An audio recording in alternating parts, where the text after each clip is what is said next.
Beyond the ideas of wrongdoing and right-doing, there is a field. I'll meet you there.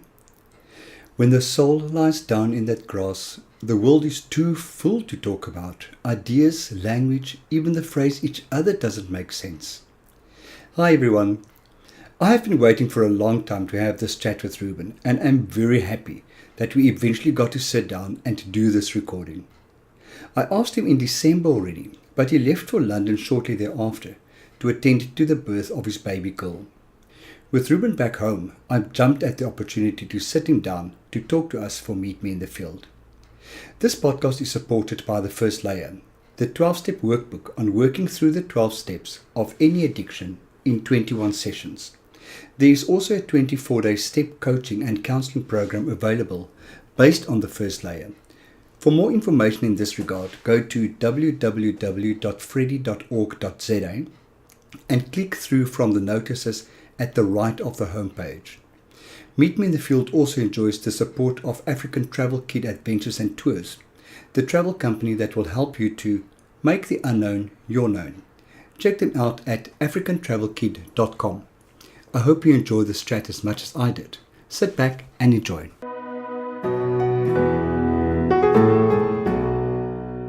Reuben, how are you doing? Hi, Freddy. I'm doing very well. A little bit tired, but I'm very, very, very well. That's excellent. Welcome back to South Africa. Thank you very much, and thank you for inviting me tonight to come chat. You are more than welcome. I am always very grateful. So tell me, first of all, you became a father recently. Yes, I did. And there's a big smile on his face. You can't see it, obviously. How does it feel to be a father? It's amazing. It's incredible. I actually don't have any words simply because I can't believe it that I actually, with the help of her mother, created this creature, this beautiful this human entity. being.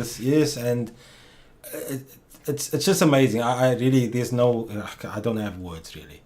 What did you feel like when the baby was born? When you actually... I actually cried. How is it? Oh, awesome. I literally, when the doctor pulled her out, I just cried. Well, I had tears, but I didn't I just cried because. So you didn't ugly cry? No. I didn't do an ugly cry. I didn't do a soapy cry. I just did a daddy cry. That's sweet. But I must admit, when I was in theatre, I just had the sense of powerlessness because Adeline was on the theatre table and the doctors were doing their thing trying to get Faye out. And I couldn't do anything. Yeah. As a father, I couldn't do anything because we tried to do natural birthing, right? Yeah. So, I was helping her through the process. I was in the birthing pool with her, helping her with the breathing. And, that I was very involved with that. You still felt the sense of you had some... Of purpose, yeah. Yes. But then when she went into theatre, it was like, there's nothing I can do. I can just sit there. I was obviously trying to get her to push because she wanted to fall asleep. Yeah, shame. But, the biggest thing for me immediately was that sense of powerlessness. Yeah. There's nothing I can do. It's in the hands of the medical staff. But like I say, when I heard that cry, when they showed her, I just cried. And then she was immediately given to the pediatrician, obviously to do the checks. And I remember when I did antenatal classes, they said skin on skin immediately is very important for the child. So I was very much, please give her, I need skin on skin. So and they said, no, I must first go to the pediatrician. So you were running after the pediatrician, I want my baby. Oh, no, I would have, yes, but they just said, sit down. So I was just, they probably thought I'm like some freak because I'm like, no, I need the baby, skin on skin. But yeah, so when eventually... So it didn't have to be that immediate. Yeah, it didn't have to be that immediate because it was not assisted by the doctor. So the rules changed then, which they never told me. I think it's one of those, there's a theoretical rule and then there's a practical rule. Yes. And you definitely saw the difference between the two. Yes. So... would you call the birth a spiritual experience? Yes, definitely. Is it? Did something change for you? Yes, definitely. Do you look at the world differently now? Yes, definitely. It's amazing. So first of all, let me just say that before I got into the process of in the birthing process, I did antenatal classes. So I never knew anything about giving birth. Yeah. I didn't know anything about the process. So going for the antenatal class for that 6 weeks, it opened me up to a lot. it opened up my mind, and I started understanding a lot in terms of the birthing process, what women have to go through during this birthing process, the fact that their bodies are built to handle the stresses and all that. So I'm grateful that I did that, because initially I didn't want to do it, because I was going to just be, I don't need to do this. Just a baby. Yes, it's a natural process. But luckily Adeline said, you need to go to so these glad classes. you did, yeah. And I'm very grateful that I did that. So that was the first thing. And then the second thing was, when I landed in England, we went one day to meet the midwife for one-on-one class. Yeah. And that also helped a great deal, because then the two of us actually did a physical one-on-one, practicing, doing a mock practice. So that also helped us with the process. And then the actual birthing, going into labor, the first stage of labor, that also, the breathing exercises. I mean, it's part of meditation. So you felt equipped? I felt equipped. Okay, fantastic. So you weren't completely freaked out? Yes, I wasn't completely freaked out, with the knowledge that, I just have to support her, make her feel safe, and just give her that lift when she needed it, because, it ebbs and flows and that was only because I did the antenatal classes, and we did the breathing exercise, and also meditation through recovery, which helped me also a lot, because I already had an idea of what it's about, so it wasn't anything foreign. So that, the tools of recovery, that just helped me. Did the mother cock you out at some stage? Yes, there were moments when she said, I don't want you now, stop. And then I realized, okay, maybe I said something wrong. Luckily, his elder sister was there, who also had 2 kids before. So she also, was a great sense of support. So she had an amazing sense of support. Yes, there was big support for her. So and she also felt very safe in the environment. I still think it's so funny for the people who didn't pick up. Reuben was in South Africa while the mother was in the UK. So Reuben did his antenatal classes alone. Yes.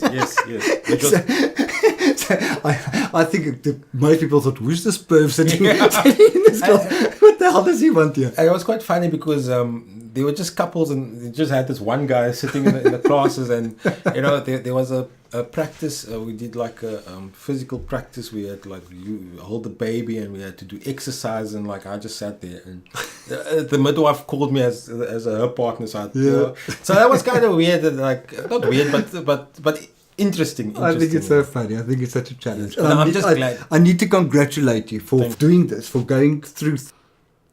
I don't think a lot of fathers, even do the antenatal classes with their wives here. And you decided, I'm going to do this. And that's excellent. Yes, no, I'm grateful for that. So you're a Cape Town boykie. No, you're not. You're in Eastern Cape. No, I'm Southern Cape. So I was born in Mossel Bay. I was born in Mossel Bay, and then I came up for high school. Okay. So I was born in Mossel Bay. Yes. And did you grow up with religion, with spirituality? Yes. So my grandfather was a subdeacon in the Anglican Church. Okay. So they were very religious. I mean, we prayed. Is that your mother's father? My mother's father, yes. Okay. So basically, what happened was my mom had I call it a summer fling. Then I was consequences of that. Okay. Then my father didn't want to recognize me as his son, which meant my mom had to go through the whole birthing process on her own, well, with the help of her parents, my grandparents. And then obviously with that, I mean, I stayed with my mom and then my grandparents. So they reared me they had a big influence on my upbringing. So you grew up in that house where grandfather was a subdeacon? Yes. So there was no way to run for you. No way to hide. No. So every Sunday go to church. I mean, in the evenings we'd pray as a family. Go down on our knees by the bedside and pray. So that was a big part of us, of my upbringing. And that was a big thing that was instilled in my family. So religion was quite big. God, faith, and all that. And did that resonate with you? Could you connect with that? With moments there were, yes, connections, and then at some point I just I the whole with church, like the Anglican church, there's a lot of processes, the procession and all that. I found it very tiring. Okay. And also what I also found was in church I would not focus. No. So I wouldn't hear the message. Yeah. I still want to see a child who can focus in church. Yeah. So, and also sometimes I felt I was doing it because of my grandparents. Okay, yeah. But not to say that I was rejecting it. Later on, I started not going to church. Yeah. But when did that happen?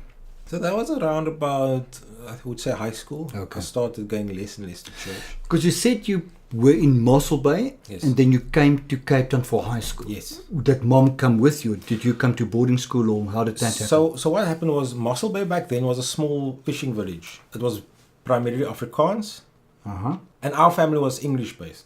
The home tongue was English. Ooh, verraaiers. Yeah, exactly. Verraaiers, 6 months. So there was, and remember that time with the segregation. I mean, they were probably in the colored community. It was probably like 4 English-speaking families. Oh, wow. Do you know what I mean? So Yeah. already we were like different Yeah. in that sense. My grandfather was a primary school headmaster, Okay. principal, and my grandmother was a home exec, and my mom was a teacher. Okay. And then what happened was in 1988 she came up for 4th year in remedial class teaching. So she went to UWC for Okay. 4th year, which meant she was in Cape Town, I was in Mossel Bay, and the whole point for that was so that she can get a job here, so I can come up for high school and go to an English medium school. Yeah. That was the plan. So for 3 years she was in Cape Town while I was in Mossel Bay, and then end of 1990 we relocated to Cape Town. Okay. So you can imagine, like, from Afrikaans medium school to English medium school in a big city. It was it was quite an adjustment. An adjustment, yes. And was mom settled in Cape Town then? Yes, because she was staying in Cape Town. When she finished her study, she got a post in Bellville. Oh, fantastic. At the primary school. Okay. So she was quite. So you could at least move into a settled home. Yes. You mentioned something in our conversation before we started recording about a stepfather. Yes. When did he happen? So my stepdad came into the picture around about 2002, 2003 maybe. Okay, so you were already an adult. Yes. I was an adult. I was at working. Actually, I was actually working, and then they got married in 2007 on his birthday. Okay. And do you like the guy? Yes, no. Awesome. So the weird thing is, because I never had really a father. Yeah. My grandfather acted as my father, and I used to call him Daddy, my grandfather. But obviously, that was where my addiction actually started with finding that father figure, and obviously addiction. Books can be written about. Yes. Actually, books have been written about that. The abandoned father, feeling rejected, and all that. I had a huge issue with that. But anyway, my stepdad, right? He's like a father to me. Oh, wonderful. But this only because of recovery. Okay. Look, when they got married and when they were dating, I was still an addict. I wasn't in recovery. Let me put it that way. I wasn't in recovery. So, I wasn't disrespectful, but I couldn't connect with him. Yeah, we can't That's connect with anybody. I couldn't connect with him because I didn't feel my core belief was I'm not good enough. If I really know who I really am, you won't love me. Absolutely. And I never connected with men. So therefore, because of the abandonment. Yeah. So that was quite. I was Dad. I call him Uncle Errol, but I never could connect because I never felt worthwhile. But he's great. He's never been disrespectful to me. Oh, awesome. He's been really like a father figure. And then, obviously, coming into recovery, he was also part when I had a conjoint at rehab. He was obviously there as well. Said he say? Yeah, and he was. When I told them I'm going into rehab, there was no judgment. There was, wonderful. It's just love. When I said I'm gonna have a child, it was all love.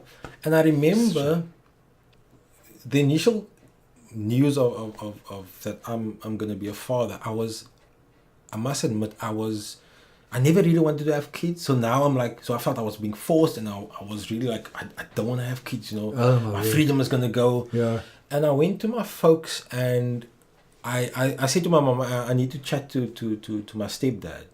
And we actually had a chat.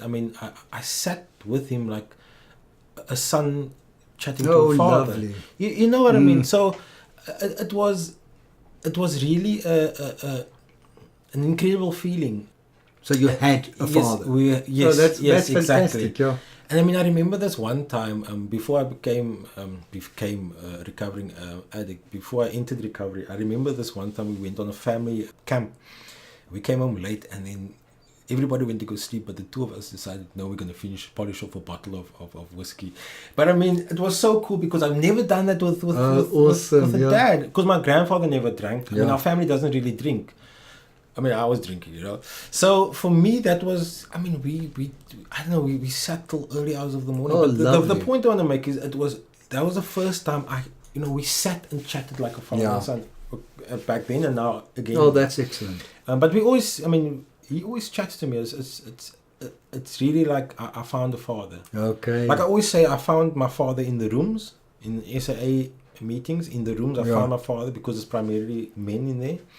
And that helped me foster that kind of relationship with my stepdad now. That's excellent. And feel that feeling of worthwhile. Yeah. Oh, that's awesome. Worthiness. Yeah. So yeah, it's been, and all that is part of the spiritual journey. Yeah. The journey that I'm on. So, from what I can gather, is the journey started with religion in the, let's call it the family of origin. Yes. You moved to Cape Town. Now, the picture that I've got in my head, you became a little rebellious teenage boy and decided, fuck this shit. Yes, exactly. I've got the picture very clearly. Yes. Some addicts are open books. I read you like a I read you like a book with one page and very big writing on it. So, not that difficult. So, when did the fuck the shit stop? When you came into recovery? Yes. Okay. So there was moments. It's almost like smoking, when you stop, and it stops for a year, but then you go back again. Yeah. That is basically what happened with my addiction.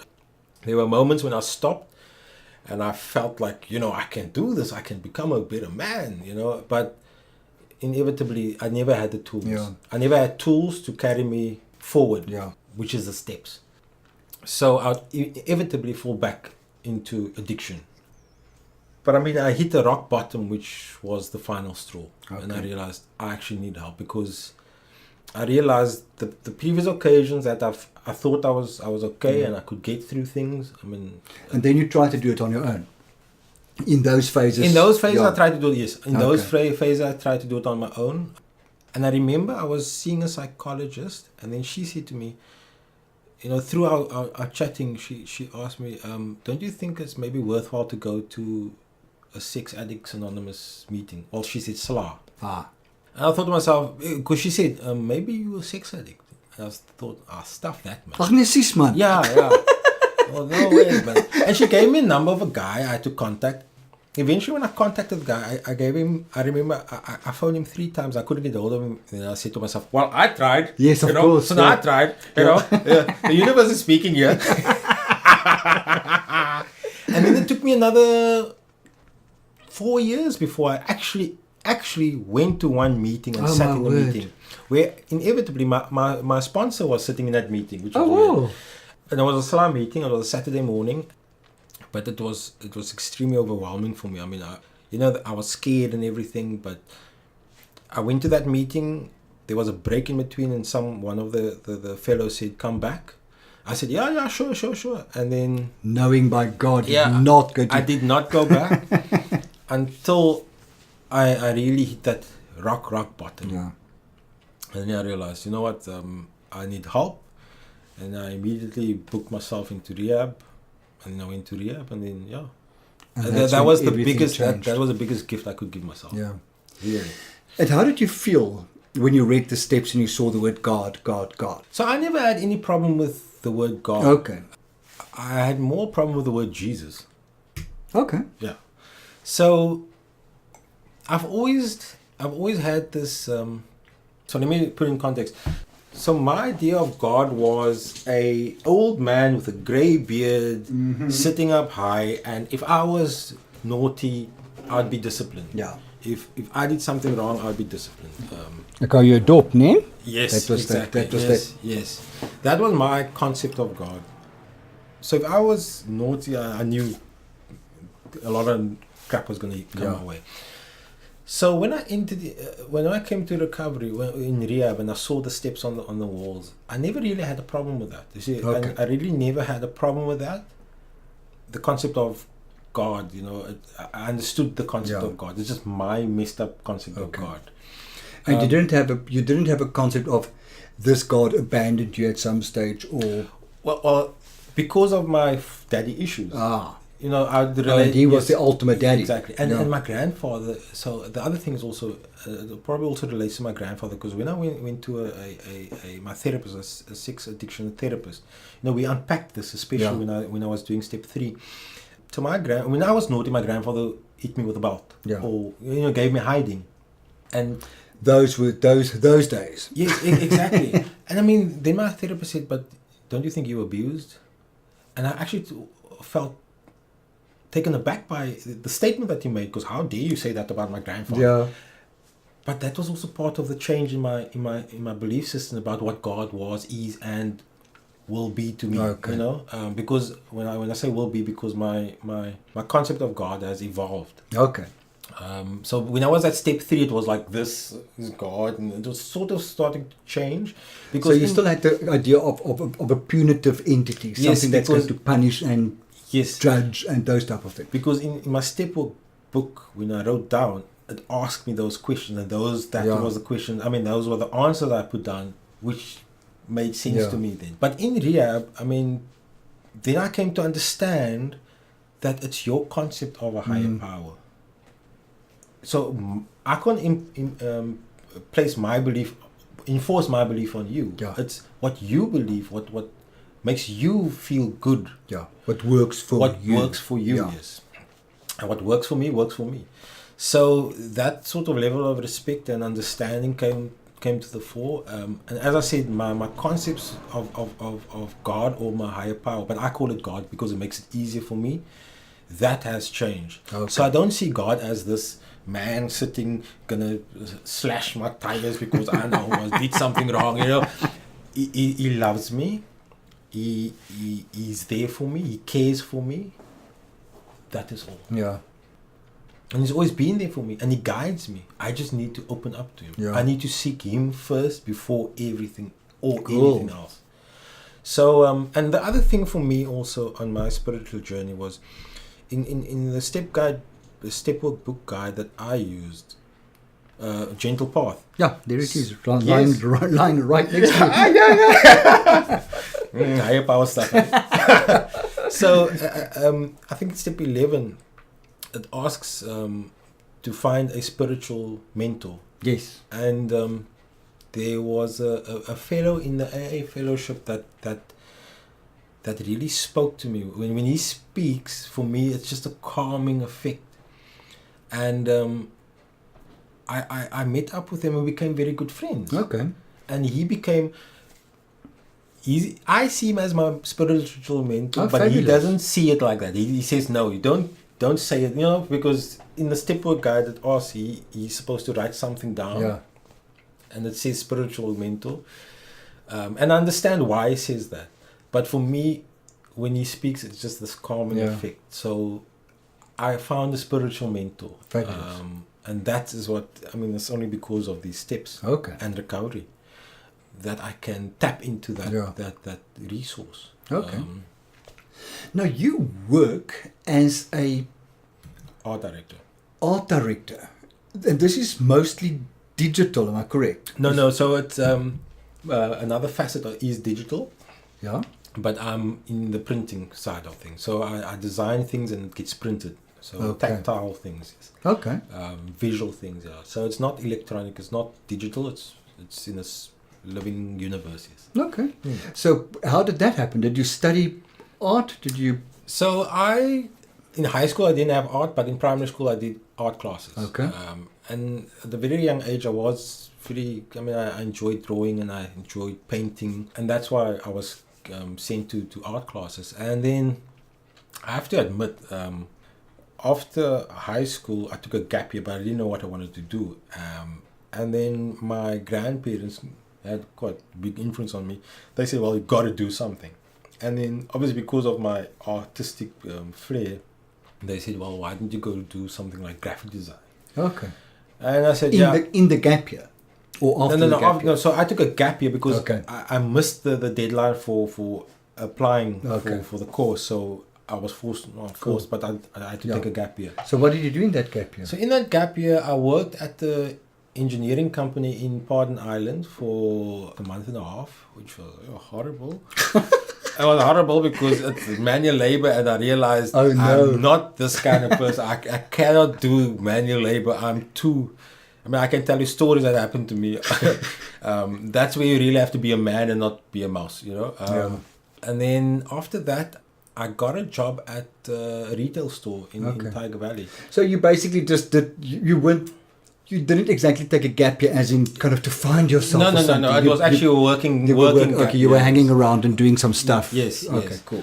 And then you went to art school. And then the year following that, 97, I went to Peninsula Technikon to do my graphic design diploma.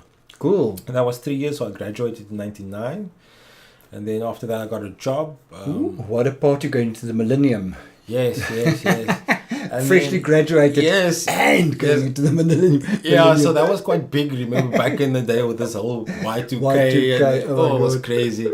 Yeah, and then I just started working after that, Okay. And my first job was at Eskom. I had the in-house design studio, and then after that I went into full advertising. Okay, yeah.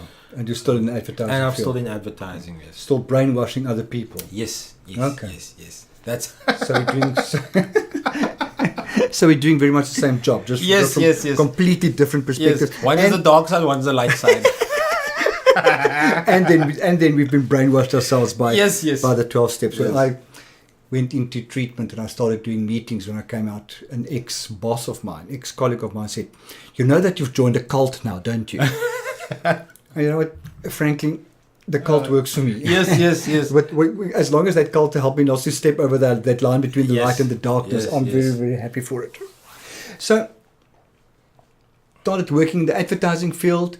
Obviously, things degenerated in terms of your addiction. You ended up in rehab.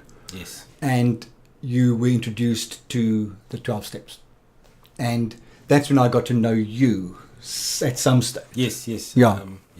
And then we started drinking coffee on an irregular basis. Yes. On a Tuesday night at Mug and Bean, which was lovely. And the basis of our friendship was a recovery chat. Yes. Which I really enjoyed. And we communicate every now and then to say how things going and what's up and so on. And then Reuben became a father. Yes. So from rehab to where you are now, how has your spirituality developed? So what I found was I've become a lot calmer. Okay. It's still a work in progress. But I think of you as a very, very calm person. Were you hectic? Oh yes. How are you at work? I was going to say now. So at work, because work is a melting pot of different characters and pressure because of tight deadlines. When I think of advertising, I think chaos. Yes. And I struggle to see you in that because I got to know you as a very calm. That's the thing. It's very chaotic. Even so, when it's very tight deadlines. So I used to be crazy. I mean, I used to swear and, throw your toy. Throw a tantrum. Literally throw a tantrum. So as I developed going into recovery, that sort of lessened. Like I say, it's all still a work in progress because my character defects are still there and I need to work on them to change them. So I'm a lot more calmer. And I feel a lot more at ease with myself. Okay. I've accepted my flaws. I accept that I'm a human being and I have flaws. That's a huge realization and acceptance. It's actually really nice to come to that belief. Yes. And it's still developing. It takes a while to dawn on us. Yes.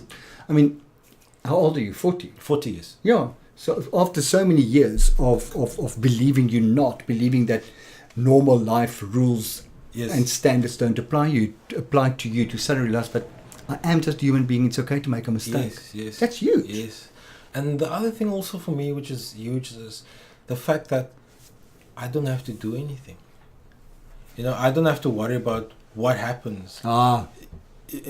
Not my monkey, not my circus. I sometimes get sucked into it, I have to admit, but then the awareness kicks in. Okay. Yeah. So that's the other part of it as well. The awareness kicks in because then I realize, okay, hang on. Just this is back. not my shit. Why am I getting involved? Why am I getting involved?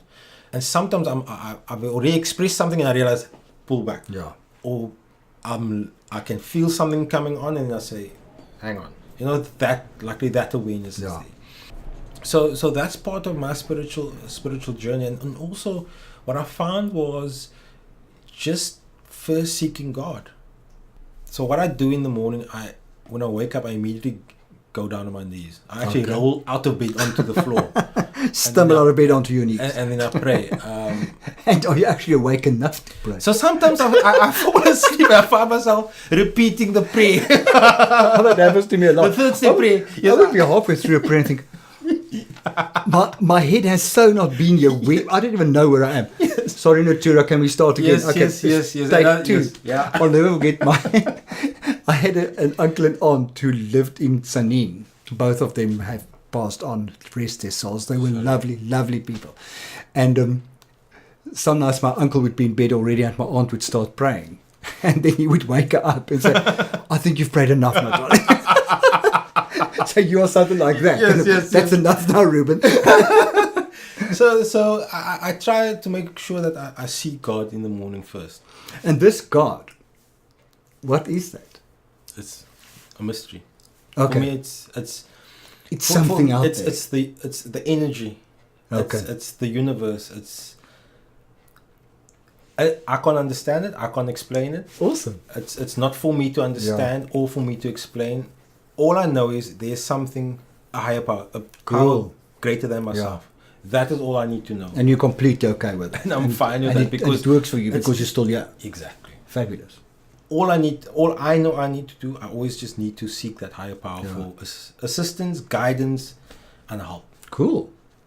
So you start praying? So I start praying, and then at some point I meditate. So either I meditate at home or I go to work and I meditate because I'm early enough. Oh, you leave very, very early. So I leave very, very early, so it gives me time also to meditate. Cool. So that is sort of my staple diet.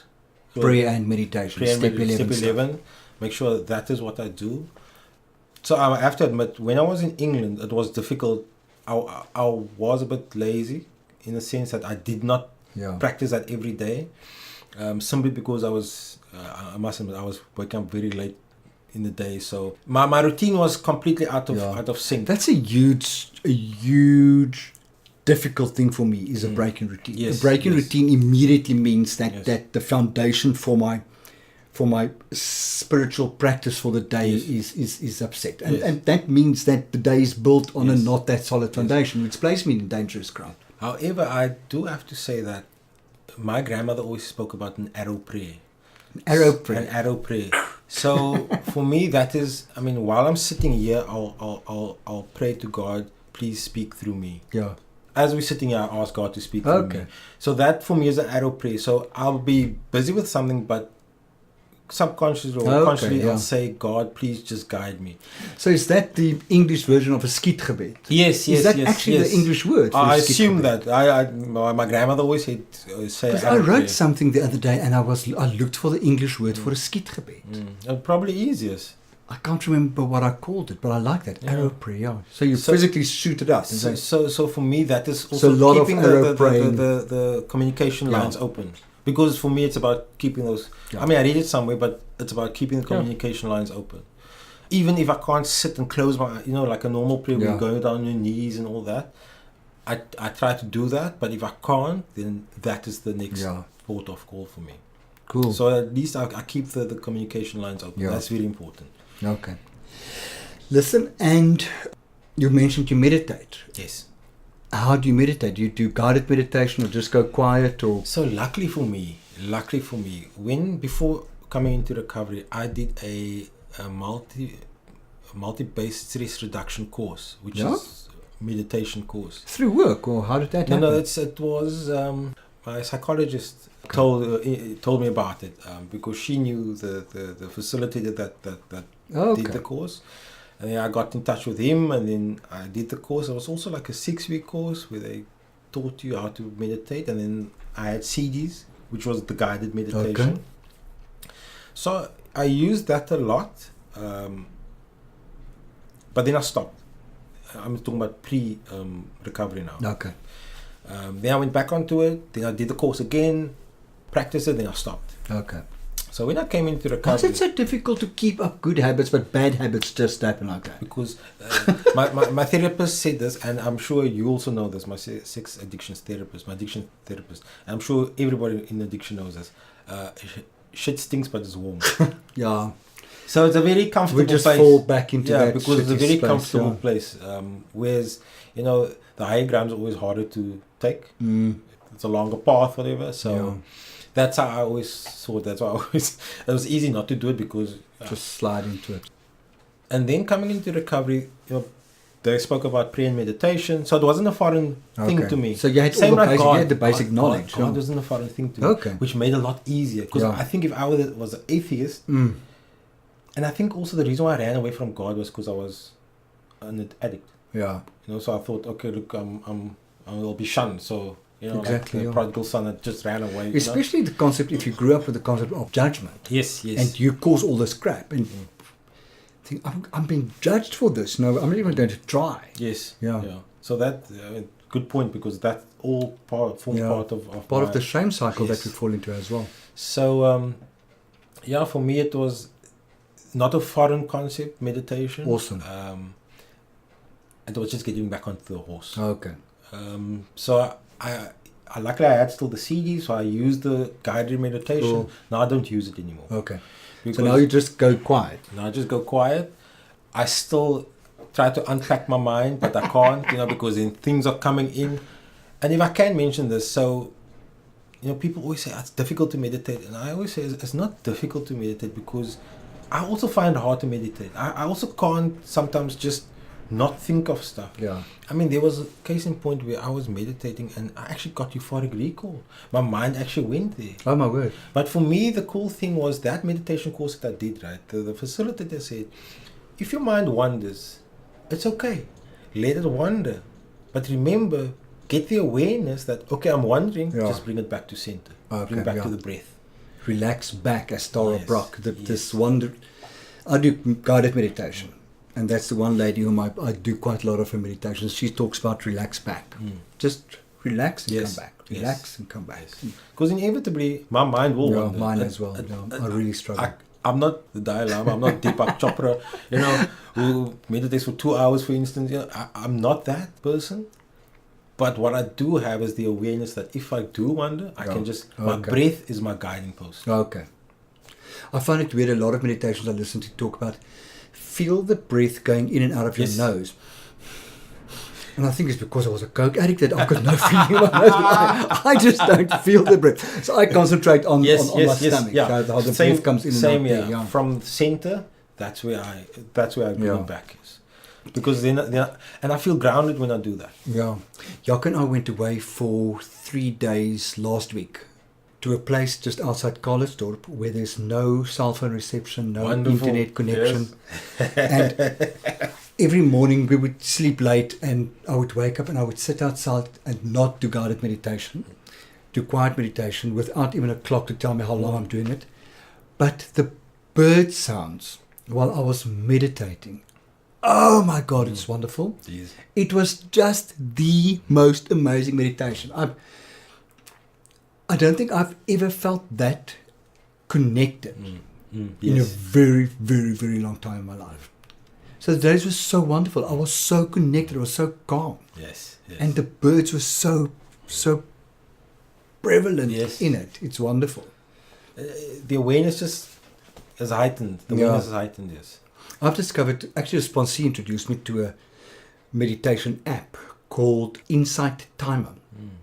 And I don't know why, I've got many meditation apps, but this one Does it for me. Yeah. For some other reason, this one does it for me. I'm And sure I'm that- really, really, really enjoying that. And it's a free app. Wonderful. Yeah. So it's really, really amazing. So I'm thoroughly enjoying my meditation at this stage. So a question I can't help asking is, have you decided as a parent, what type of spiritual guidance your daughter's going to receive from you as a father, if any? Yes, so that has crossed my mind, and so since Faye's in the world, so my mom has been trying to get me to go to church more regularly, right? So yes, and we had her baptized on Easter Sunday. Okay. So in terms of the traditional going to church, that is something that I will need to do. Okay. Simply because it just gives a base to start from. Yeah. As in my experience, I also had that as a base, but then I evolved. Yeah. So for me, at some point when she has some sort of consciousness, she will have the choice there. Okay. And for and me, there will be no judgment. and there will be no judgment. And for me, it's also, I'll explain to her based on what I learned through the 12 steps and my spiritual journey, what God is to me and what she can see God as. Yeah. But Wonderful. she will have the choice. Yeah. In fact, I actually said to Adeline and my mom, I actually wanted to dedicate her instead of christening her, simply because I wanted her to, when she gets to an age of understanding, she can choose where she wants to be. Yeah. But obviously, we did the christening because We do have parents to satisfy. Yes, in yes, life yes. as well. And I'm fine with We're that. not islands. Yes, exactly. and I'm fine with that. I agree to it. But for me, the important thing is she will have to make a choice when she's grown up. Number one. And you will try to guide her. And I will guide in that choice from your own experience, strength, and hope because- that you've got. Exactly. Because for That's me, it's lovely. not about religion. Yeah. It's about spirituality. Spirituality is more important than religion, because religion fought wars. It's more important how you live than what you Exactly, believe in. Exactly. So I also listened to a lot of Father Richard Raw, Okay. which also gave me very calming feeling, when I listened to him. And he always talks about the kingdom of heaven, which is within me. Yeah. So that is also part of what my teaching will be to her. Okay. That she needs to find God within herself and live the principles, basically. As I'm Awesome. living the principles, or try to live the principles the best I can. Yeah. So that for me is how I want to raise her as a father. And the mother also is quite spiritual, and she also has a very calming effect on me. Oh, lovely. So I'm actually very lucky. Really, I am very lucky. But my addict was like, no, there's other... Restless, irritable, discontent. It will always be there, won't it? Yes. Yeah, so her mother's very calming, and the mother also believes in God. So from that basis, it's very strong. Sweet. So her mom was Moravian, was raised Moravian, but she doesn't go there because the Moravian church still has, according to them, it's still got that old school mentality. Like, we actually baptized Faye in the Anglican, in my church, because the Moravian church didn't want me to be on the altar when we baptized her because we out of wedlock. Child out of wedlock. Oh, wow. So that's an old school. They still are about things, Yeah. So she actually, in England, she's at the Church of England, which is the Anglican church. Okay. And we went to church twice there. Oh, cool. Yeah, so that will be part And of... you're open-minded enough to accept it for what it is. Yes. Awesome. Yeah. I've gotten to that point where, it works. And if it doesn't work, it's fine. Yeah. It's so weird. I struggle to see you as the non-calm person. I struggle to see you not in recovery, because when I'm with you, you really have a very calming effect on me. You're really a calming person. But Freddie, that's because you also have a calming effect on me. It goes both ways, eh? Listen, and is Faye a good baby? She's a very good baby. So do you have a calming effect on her as well, do you think? I do, especially when I put it to sleep. But most of the time I put it to sleep and she's fine. Oh, wonderful. But she's so... I think it's so adorable. sweet. She's so adorable. I can't I'm so wait for it to start. I don't know. At the age of 51, I'm becoming broody. I can't believe it. I was at a funeral yesterday, and a friend of a friend, and she had a 4-month-old baby girl, and I was oohing, eyeing, cooing, crying over that baby. I couldn't believe myself. At some stage I thought, are you going mad? No. And I never had any connection with children whatsoever. Yeah. And it's the past 2-3 years where I realized that I really connect with babies. Yes. It's so out of character for me. You talk like that. So the mom and myself, before Faye came now, before we even heard that we were pregnant, we always said, no, we never want to have kids. But if I look at how she is around Faye and with Faye, I mean, it's a complete 180 The degree mother instinct has change. just clicked in and it's Yes, there. and now it's like, I miss her. You know, I look at her face. I've got photos on my phone, and I sometimes just Oh, look at her sweet. face. You know, but I do wish she could talk so we can have a conversation. I can you know, imagine, but I mean, all in due time. You know? Before you rub your eyes Yes, out, yes. I said to my sister once, I'll never forget it, his two daughters were just pre-teen. And I spoke to her one day on the phone and said, I can't handle this. All I want to do is I want to be left alone. And I said to her, well, before you blink, they're not going to want to be seen with you. Yes, yes, yes. So try and enjoy this for as yeah. much as you can. And by God, they are now 26 and 23. Yeah. You know, so it was truly Just like that. that. Yes. Yeah. So Okay, so if you have any word of advice for anybody listening to this podcast not knowing where they stand spiritually, what would you tell them? What to do? that's a very interesting question. Because I can only, on my journey, I can only say that if I did not enter recovery and if I did not do the 12 steps, I would not be on a spiritual journey. So I must use you as advertising for my following book. There's a book coming out soon called Life and Non, which is my 12-step guide for non-addicts. Yes, yes. So what you say is, if you're a non-addict and you want some form of spiritual journey, follow Freddie. Yes, no. The answer's on its way. For me, and I wouldn't say advice more than suggestions, because I feel suggestions are a lot softer. Yeah. Because advice is always like. Oh, you're such an addict. Yeah, I know. Yes, I know. But that's the beauty about it, because you know it's a lot softer. You know, and a lot more welcoming for me. Yeah. Like I said, if I did not enter recovery, if I did not have a guide, a step-work guide to teach me my side of the street that was unclean, I would not be on the spiritual journey. I would not look at myself and say, you know what, I need to clean this, I need to clean that, I need to clean house. That's it. Yeah. Well, first trust God. Yeah. That's the most important thing. And I'm grateful that when I entered recovery, I was comfortable with God. Yes. The concept. That helps a lot. Eh? That does help It really a lot. does. Because I don't have to fight it. Yeah. You know, it was a lot easier to surrender to win. So what I'm hearing is, you didn't find spirituality, it found you. Yes. Fantastic. Yes. So the message to the people will be, relax back. Yes. No, but yes. Surrender. Just let it go. It will be okay. I mean, it's Just be a good person. That's it. So I was going to say, it's like, stop being an asshole. Exactly. You know how they say step 1, 2, 3 is about, well, step 1 is admitting. Yeah. Then 2 and 3 is about trusting God. 4 to 8 and 9 is about cleaning house. Yeah. 10 is maintenance, and 11, 12 is helping others. Yeah. You know, that, for me, that... So stop being an asshole, get up from the chair and help other people. And the you know, the beautiful thing about it is, it's not just the first time in 12 steps that this happened. It's there's documentation of it in different avenues of life, you know. Absolutely. In other books and stuff. It's just luckily for me, I found something that relates to me. Somebody put it all together for you in a workable format. Exactly. For you, thanks to Bill W. You know, and the pioneers of AA. Yeah. They put it in a format that makes sense. It's easy to understand. Yeah. Yes, there's a lot of work and there's a lot of peeling of layers of that onion.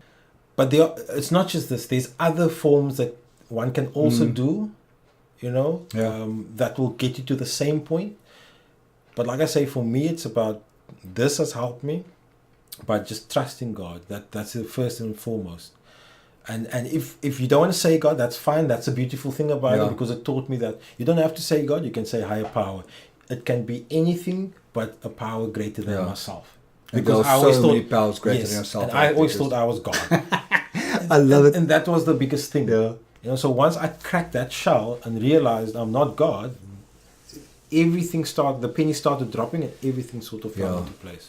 I loved, we've got one guy in our Somerset West in a meeting, when we at the end of the meeting hold hands, you would always say, who are we not? Yes, yes. And that is definitely the first point. Yes. Just realize you are not it. Yes. And then from there, Yes. from there, things will start happening. Exactly. But Reuben, thank you so much. Are we done? Yes. So I'm Thank you so much. incredibly grateful for it. And so am I I. wish you all of the best as a Thank you. father. I think you're going to be fucking awesome. Thank you so much, Freddie. Thank you for the opportunity. Big love. Thank you.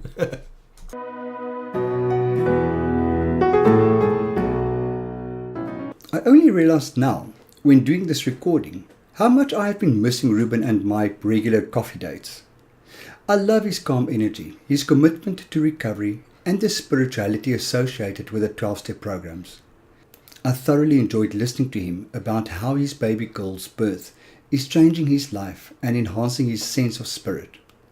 I think it sounds as if Reuben is going to be an awesome father, and I wish him all of the best on this most serious of endeavors. It sounds as if he is suitably equipped for this part of his journey. I wish him all of the best.